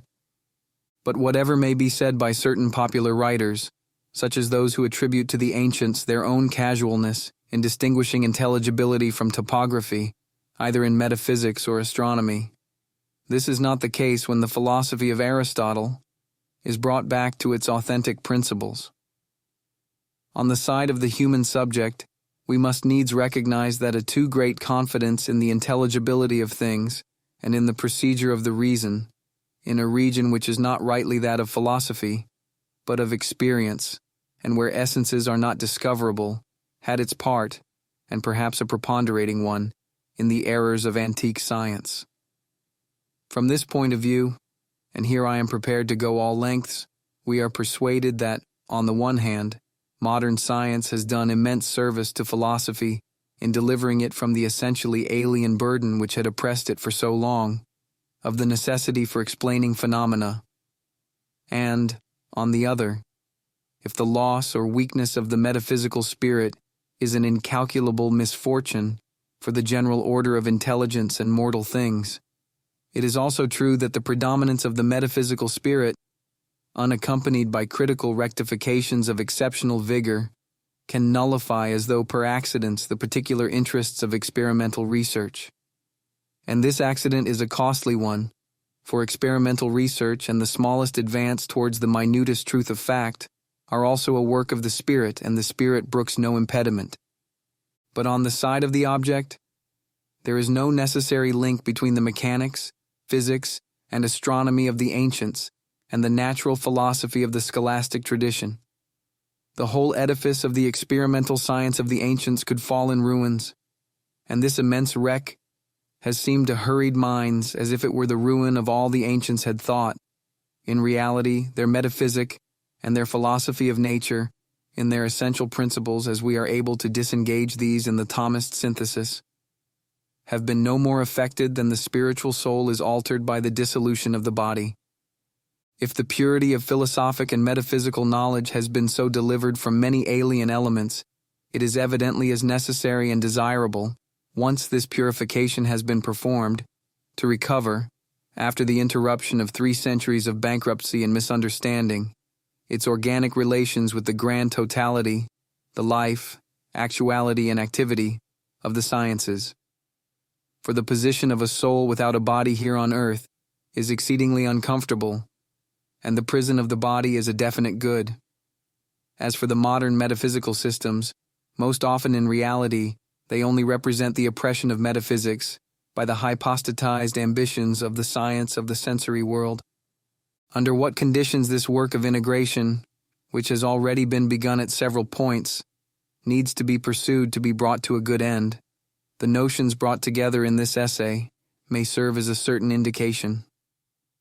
Those who take part in this quest must be on their guard against both an indolent separatism and a too facile concordance, in order to re-establish the vital connections without offending against the essential distinctions and hierarchical order of the universe of knowledge.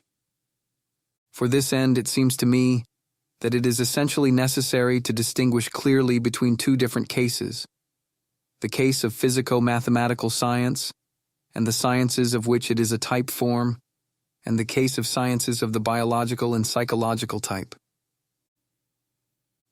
Knowledge of the physico-mathematical type and philosophy. In my opinion, it is necessary to abandon, as contrary to the nature of things, the hope of finding any continuity or close connection in regard to the explication of the real. I do not say in regard to the facts, insofar as they can be isolated from theory. But the theories, the conceptual elaborations of mathematical physics, and the proper texture of philosophical and metaphysical knowledge. The discontinuity is very clear-cut and is due to the very essence of these sciences.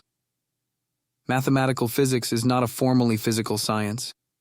If it is directly physical in regard to the matter whereby it verifies its judgments, if it is orientated towards an end in the physically real and physical causes, it is not in order to grasp their intimate ontological nature. I shall return in the next chapter to a further consideration of this conviction, which is as frequently put forward by scientists as by philosophers, but which it is over easy to misunderstand, and of which the full epistemological meaning is a delicate matter to fix.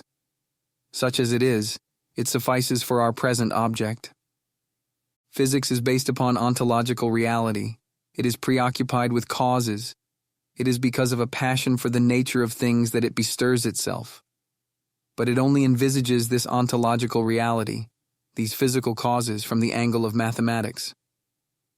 It only considers them in pursuit of certain analytic translations, in divisions effected by mathematical means.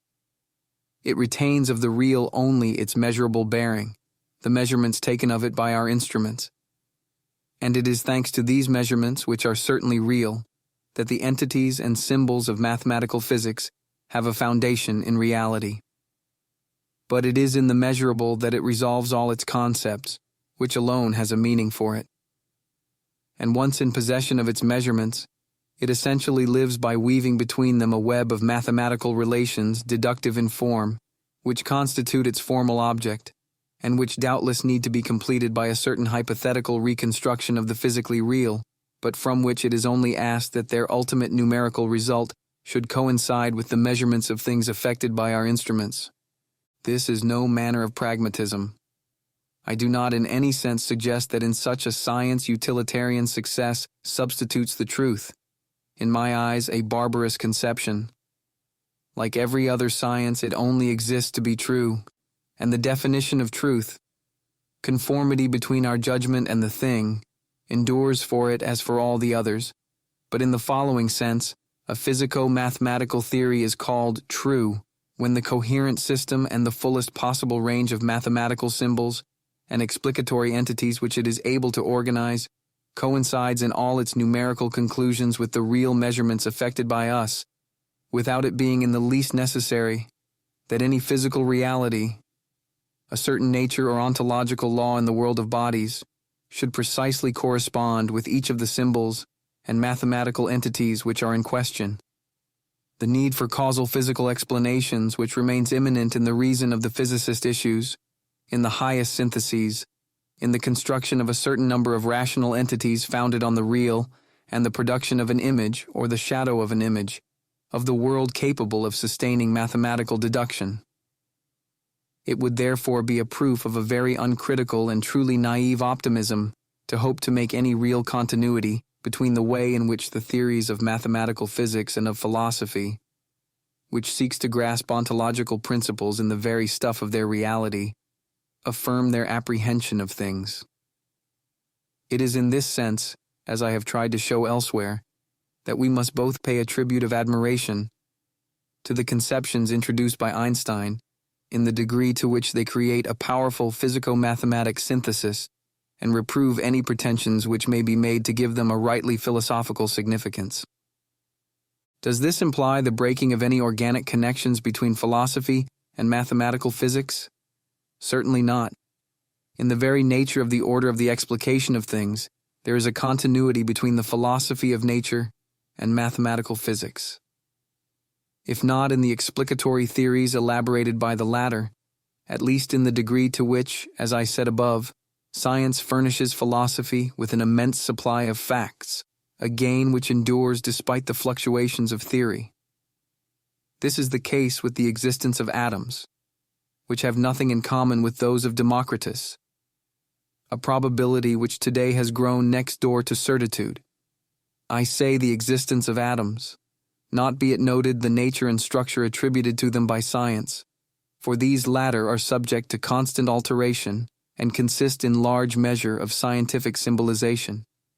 But if nowadays, for example, the Rutherford Bohr atom is eclipsed by that of Schrödinger and has become, in anticipation of further avatars, a wave center of probability, the existence of the constituent elements of the molecule called atoms, and of their constituent elements, protons, electrons, neutrons, or whatever other names science has endowed them with, seems in no way overthrown, although conceived of in such varying fashion, as though thought out solely in the form of mathematical symbols.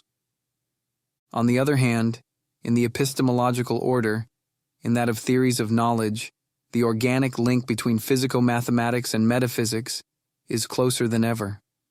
In the determination of the nature and true value of physico-mathematical science, the place, the part, and the bearing of its explications, metaphysics not only maintains order in the system of our forms of knowledge, but renders to physico-mathematics the essential service of protecting it against otherwise almost inevitable deformations. Above all, against the pernicious illusion that it is itself called on to be a philosophy of nature and the belief that things only begin to exist when submitted to the measurement of our instruments. Physico-mathematical explanations are free to make use and good use of dislocations of time and non-Euclidean space, for they have the right to progress along the lines of their own development. They do well in doing their own work. The eyes of the spirit are set on their significance and know its limitations. There is perhaps an element of melancholy in this assertion that the image of the universe, or more exactly the more or less discordant images and shadow images in which it appears in the last analysis, the explicatory effort of physical theories can only result, cannot be, as was for so long believed, the natural prolongation of the ontological explications supplied by philosophy. Nevertheless, for the latter, this is an excellent purification. Philosophy must renounce a state of satisfaction with images, whether they be the explanatory but imaginary images of science or the natural image, which is still more baseless for any explanatory use, proffered by common sense. I shall endeavor to show in a later chapter how it is possible, but in another order than that of knowledge in this sense of the term, for philosophy to reconnect with these scientific images and incorporate them in its own field. Knowledge of the biological and psychological type. In the sphere of life and organic wholes, the distinction between the point of view of philosophy and that of the experimental sciences remains exceedingly clear. The conceptual vocabulary, the procedure of verification, the laws of the resolution of concepts and the organization of knowledge being necessarily different one from the other. But in this sphere a certain continuity or solidarity between the specifically rational and specifically experimental sections of knowledge can be established, despite an essential epistemological diversity, in what is concerned with the explanatory theories which are furnished by the sciences and the final explanation given by the philosophy of nature. For although resolving their concepts in sensible and observable being in the very degree to which it is sensible and observable, experimental biology and psychology do not undertake the construction of a closed universe of mathematically inspired phenomena, and it is natural that the form of deductive explication to which they are attracted should be of a philosophical and not mathematical type. It is not in the least that I wish to deny or lessen a priori the part played by physico-chemical explications, which are in themselves orientated towards the integral mathematization of the real in biology. If it is true that physico-chemical forces are the instruments of superior ontological principles in living matter, it is possible to hold that the field of these explications can be unceasingly extended, although a halt has to be called before certain specific irrationals, which inevitably arise of themselves. But it is also possible to hold that in the measure to which the biologist keeps the sense of reality proper to living things, and demands in the study of phenomena a type of explication which does not, in the last analysis, resolve this reality into its constituent elements. In a word, to the degree in which he refers himself to the notion of living being, that he will subordinate the so discovered physico-chemical explanations to an autonomous conception of biology, or to the penetration of the detail of phenomena and the grouping of them under more and more general experimental laws, without the pretension thereby of resolving them in that universal mathematical explanatory deduction envisaged by physics, and moreover without quitting the ground of the observable and the measurable, and will remain based on that ontological structure which is understood in the concepts furnished by philosophy. On the other hand, if they do not put their intelligence in blinkers, the biologist and the psychologist are inevitably led by their very objective to ask meta-phenomenal questions, to which they can certainly endeavor to reply with the aid of their own conceptual equipment, their own means of analysis, so winning, in the most favorable instances, indirect and circuitous solutions, surrounded with inconceivable limitations, which mimic those of philosophy and are at a tangent to them. Thus, Driesch has recognized, in the course of remarkable work, that embryonic development depends on a non-spatial factor E, which maintains the specific type, or again that the actions of animals also depend on a non-spatial factor, thanks to which stimuli coming from without are individualized, and the functioning of the animal mechanism is enriched by its own exercise, a non-spatial factor which he prudently christens psychoid.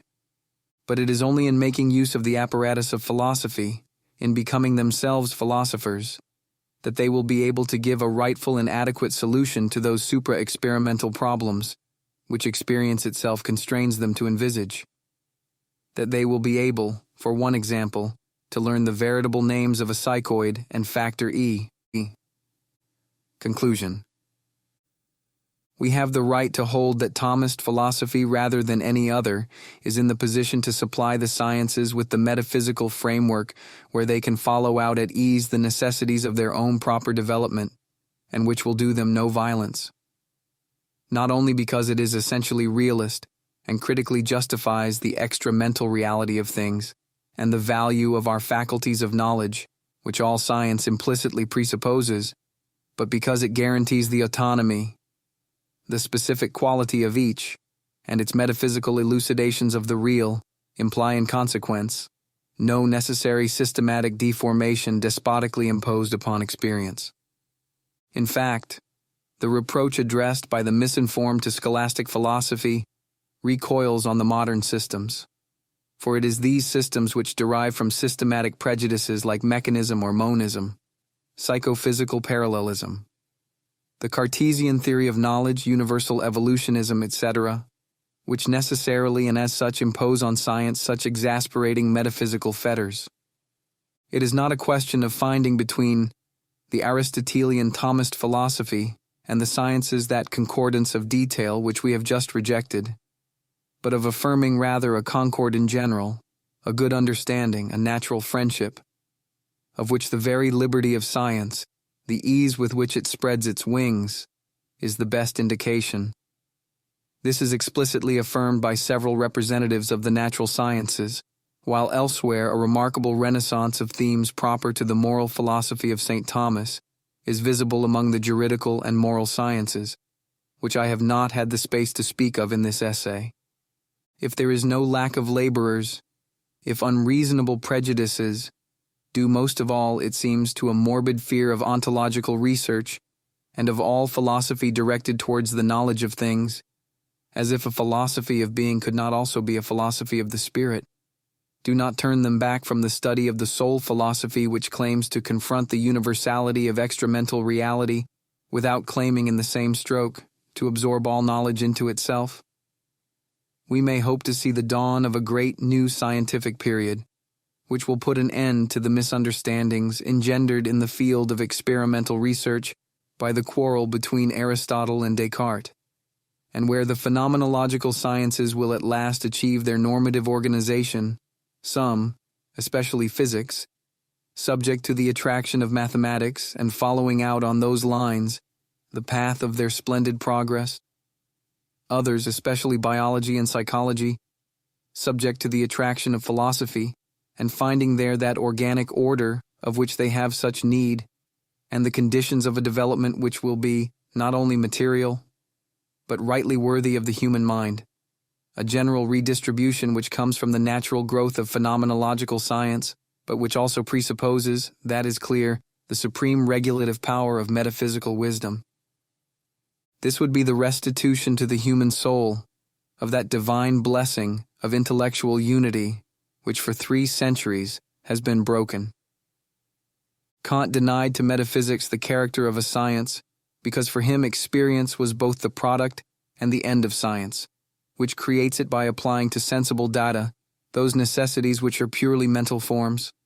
But St. Thomas recognized in metaphysics the supreme science of the natural order, because for him experience is the point of departure for the science, which, reading in sensible data those intelligible necessities which surpass them, can transcend it in following out those necessities, and so come to a supra-experimental knowledge which is absolutely certain.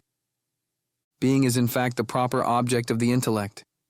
It is enracinated in all its concepts. It is towards it, insofar as it is absorbed in what is given through the senses, that it is first of all directed.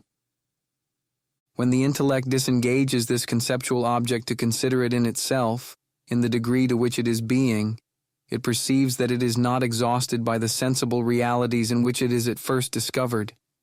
It has a supra-experimental value, and so also have the principles founded upon it.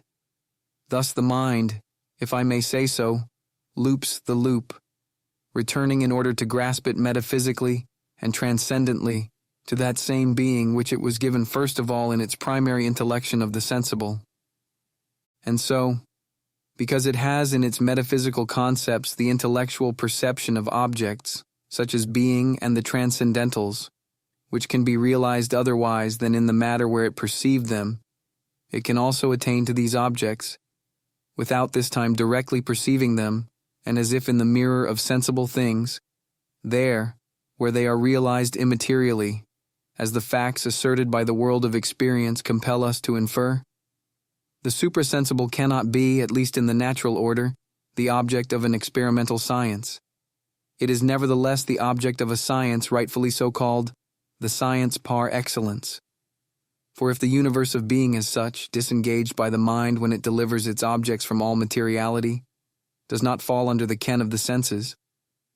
On the other hand, intelligible necessities are there seen in such a degree of perfection that the knowledge ordinated in regard to such a world of intelligibility is in itself of the highest certainty, though we indeed may have difficulty in acknowledging it. For we are an ungrateful and mediocre species, who only ask the right to fail to achieve the heights of which we are capable, and who in ourselves, even when the highest gifts have fortified our eyes, have always a preference for the dark.